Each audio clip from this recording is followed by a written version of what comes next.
எத்தனையோ ஆண்டுகளாக எவ்வளோ ஆர்ப்பாட்டம் நடந்தது, யாருக்கும் இந்த பர்மிஷன் கொடுக்காமையே இல்லை.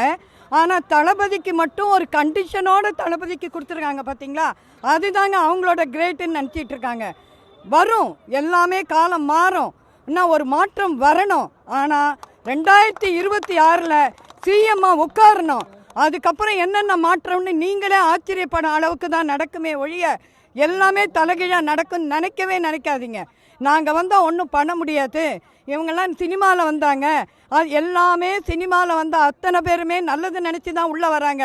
400 கோடியும் 300 கோடியும் விட்டுட்டு ஒருத்தர் எனக்கு பணமே வேணாண்டா, மக்கள் தான் தேவைன்னு சொல்லி வராரு பாருங்க, அது ஒரு பாராட்டாக இருக்கணும். அது மெயின். மக்கள் அதை உணரணும், அதுதான் மெயின்.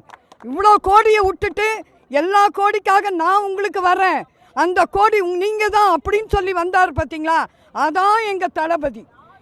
தளபதி சிஎம்மா 26 வராருங்க. நான் நிறைய முதல்வரை பார்த்தாச்சு, பிஎம்ஐ பார்த்தாச்சு, சிஎம்ஐ பார்த்தாச்சு, எம்எல்ஏ பார்த்தாச்சு, கவுன்சிலரும் பார்த்தாச்சு. இன்னைக்கு வரைக்கும் என்னைக்கு வார்த்தையை உள்ளே வரும்பொழுது சொன்னாங்களோ அது இன்னைக்கு வரைக்கும் நடக்காம தான் இருக்கே ஒழிய. ஆனால் எங்கள் தளபதி உள்ள 26 வந்ததுக்கப்புறம் எல்லாமே நடக்குங்கிற ஒரு நம்பிக்கை எங்களுக்கு கண்டிப்பாக உண்டுங்க. கண்டிப்பாக சிஎம்மாக வரார். 2026 தேர்தல் முக்கியமான ஒரு தேர்தல். நீங்கள் உங்களுடைய நிர்வாகிகள் ஒரு மாவட்ட பிரதிநிதியாக என்ன கள பணியாற்றிருக்கீங்க? நிறைய பணியாற்றி நாங்கள் நிறைய பணியாற்றி எங்களுக்கு 76 மொத்த மாவட்ட இதுல சார்பாக எங்களுக்கு எல்லா விதமான எங்கள் அது 76 இவங்களுக்கு வடசென்னை மாவட்டம். அது அதில் எல்லா விதமான சோசியல் ஒர்க்ஸ் மொத்த பொது பணியை நாங்கள் அரசியல்வாதி செய்கிறத நாங்கள் செய்கிறாங்க, இவங்க செய்கிறாங்க. இவங்க வந்து எல்லாம் மெனக்கிட்டமே நாங்கள் இப்போ வந்து நாங்கள் செய்கிறத பார்த்து திமுக ஆளுங்க அப்படி செய்கிறாங்க. ஏன்னா எங்களுக்கு இப்போ 16 கோரிக்கையோடு எங்களை உள்ளே விட்டுருக்காங்க. அதனால் நாங்கள் பேசலாமான்னு தெரியல.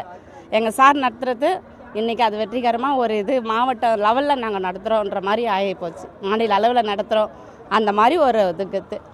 சரிங்க, இப்போ நாங்கள் எங்கே காலையில் 7 மணிலேருந்து இன்றைக்கி இந்த டைம் இந்த வரைக்குமா நாங்கள் ரீச் ஆகிறதுக்கு சுற்றி வரோம். எங்களுக்கு திருவிக்காத்தறி ஏரியா 6 மணிக்கு வந்து இது உள்ளே வர்றதுக்கு 9 மணி ஆயிடுச்சு. அந்த அளவுக்கு வந்து செக்யூர் பண்ணுறாங்களா, என்ன செக்யூர் பண்ணுறாங்கன்னு தெரியல. அங்கங்கே என்னென்னவோ நடக்குது, அதெல்லாம் செக்யூர் பண்ண மாட்டாங்க. இதை வந்து செக்யூர் பண்ணி என்ன வாரின்னு போகிறாங்கன்னு தெரியல.